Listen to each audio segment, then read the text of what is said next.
As I sit here, a steaming mug of decidedly not Tim Hortons coffee in hand, a profound sense of melancholy washes over me, tinged with a deep, simmering anger. For years, like countless other Canadians, I held a special place in my heart for Tim Hortons. It wasn't just a coffee shop. It was an institution, a part of the national fabric, a place where hockey legends were born, at least in our minds, and community bonds were forged over a double-double and a fresh-baked donut. But in December 2014, I witnessed what many consider the death of this cherished cultural institution.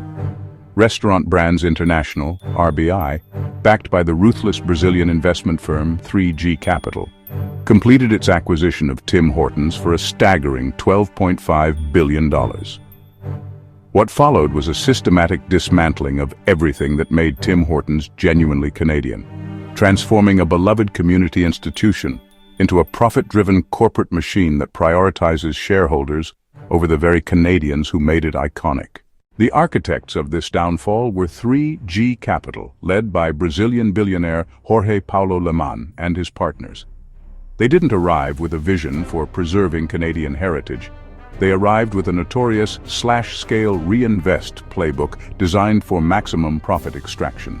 This investment firm had already demonstrated its aggressive cost-cutting approach at other acquisitions, including Burger King and later Kraft Heinz. Their trademark strategy involves zero-based budgeting, requiring every expense to be justified from scratch annually, massive layoffs, and a relentless focus on profit margins over product quality. At Burger King, the impact was immediate and brutal. 3G laid off 600 workers within months of acquisition and reduced corporate headcount by more than 60% in the first year. General and administrative expenses as a percentage of revenue dropped sharply, but at the cost of employee morale and service quality. This same ruthless approach would soon devastate Tim Hortons, stripping away its soul layer by agonizing layer. I remember the whispered anxieties and then the outright despair from former Tim Hortons employees who described how 3G Capital's acquisition erased 50 years of corporate culture. The company that once prided itself on community involvement and robust franchisee relationships became dominated by what many described as bullying tactics and a pervasive atmosphere of fear.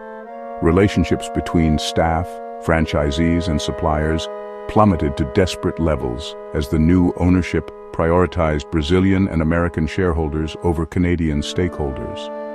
The warmth, the local feel, the sense of belonging, it all began to leach away, replaced by cold corporate efficiency. Perhaps the most visible betrayal, and certainly one that struck at the core of the brand's identity, came with Tim Hortons' abandonment of fresh, in-store baking. While the transition to frozen par-baked products actually began in the early 2000s, 3G Capital's ownership accelerated the quality decline to an unbearable degree. The company's always fresh marketing, once a source of pride, became a cruel joke. Donuts, once baked with care in each store, now arrived frozen from centralized facilities, relegated to a brief stint in an oven before being passed off as fresh. Even Tim Hortons co-founder Ron Joyce, a man synonymous with the brand, condemned the change, stating bluntly, "I've tried them, and they're certainly not the same." In his autobiography, Joyce acknowledged that while frozen donuts have improved greatly since their introduction, he maintained that they will never be as good as the fresh product we prepared completely in the stores. His words echo the sentiments of countless Canadians who tasted the difference and felt the disappointment. The switch to frozen products wasn't just about quality. For 3G, it was fundamentally about corporate greed. The new system, while ostensibly streamlining operations, cost franchisees double what in-store baking had cost, while corporate headquarters pocketed the savings. Franchisees, the very backbone of the brand, found themselves squeezed. Former Tim Hortons VP Cyril Garland reported losing tens of thousands of dollars in lost profits due to the mandatory purchase of frozen products at inflated prices.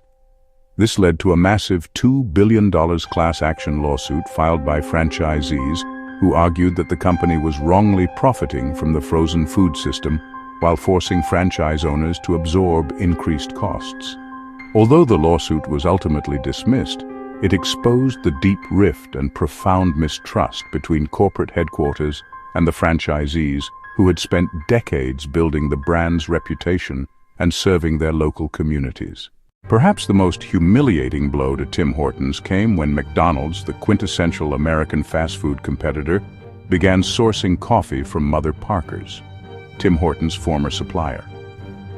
While Tim Hortons moved to in-house roasting at facilities in Hamilton, Ontario and New York around 2009 to 2010, McDonald's astutely maintained the relationship with Mother Parkers that had served Tim Hortons so well for decades. The result was nothing short of catastrophic for Tim Hortons' once unassailable position. Customer taste tests consistently showed McDonald's coffee outperforming Tim Hortons. According to Maclean's Coffee Ranker, over 15,000 Canadians ranked McDonald's coffee superior to Tim Hortons. The coffee that had once been Tim Hortons' crown jewel, the very reason many frequented the establishment, was now losing to a fast food competitor that Canadians had traditionally viewed as an invading American force. Under 3G ownership, Tim Hortons' coffee quality noticeably deteriorated. The company's decision to blend cheaper, more bitter Robusta beans with the traditionally smoother Arabica varieties resulted in a harsh, inconsistent taste that loyal customers immediately noticed. Long-time customers, myself included, began switching to McDonald's for better-tasting coffee and a far more reliable experience. The sacred morning ritual was forever altered. 3G Capital's cost-cutting obsession ultimately led to one of the most shameful chapters in Tim Hortons' history: the systematic exploitation of temporary foreign workers. Multiple scandals erupted across Canada, with particularly egregious cases in British Columbia and Saskatchewan.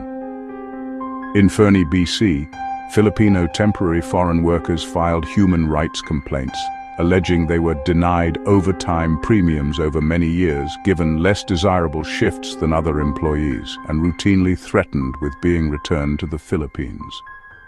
Former workers Heidi Kibanoff and Richard Pepito alleged that franchise owner Pierre Pelletier forced them to repay overtime wages in cash, even driving employees to the bank and waiting while they cashed their paychecks. These were not isolated incidents. What made it worse was the perception of corporate complicity. In 2008, well before the 3G acquisition but a clear precursor to the exploitation that would follow, Tim Hortons' corporate representatives told federal committees that the company had more than 600 temporary foreign workers across Canada, with another 400 arriving that year. Company spokesperson Alexandra Kaigo stated that many Tim Hortons restaurants wouldn't be able to operate full-time or remain open without the temporary foreign worker program. This reliance, coupled with the relentless pressure for profit under 3G, created an environment ripe for abuse. The RCMP opened criminal investigations into multiple cases, and Tim Hortons was forced to terminate franchise agreements for failing to comply with employment standards requirements. However, the damage to the brand's reputation was irreversible, exposing how 3G Capital's profit maximization strategy had corrupted the company's ethical standards, allowing for the exploitation of vulnerable workers seeking a better life. Under 3G ownership, Tim Hortons abandoned its core competency, coffee and donuts, in favor of an unwieldy menu featuring over 90 items. This menu explosion included everything from Beyond Meat burgers to fancy donuts costing twice as much but tasting just as bad. Instead of refining what it did best, the company chased fleeting trends, diluting its brand and confusing its customers. The simple pleasure of a fresh coffee and a classic Timbits box was buried under a mountain of mediocre offerings.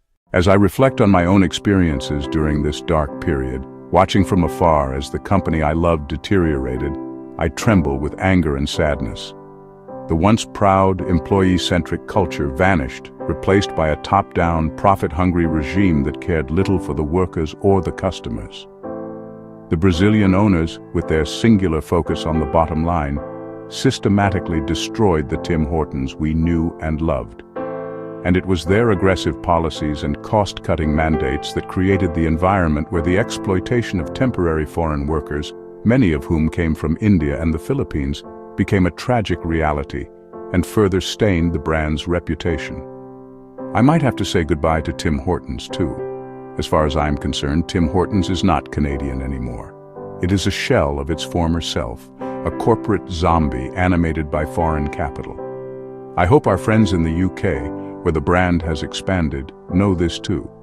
Perhaps only a widespread boycott and a refusal to patronize this hollowed-out imitation can send a clear message that some things are worth more than shareholder value, and that Canadian heritage should never be sacrificed on the altar of corporate greed.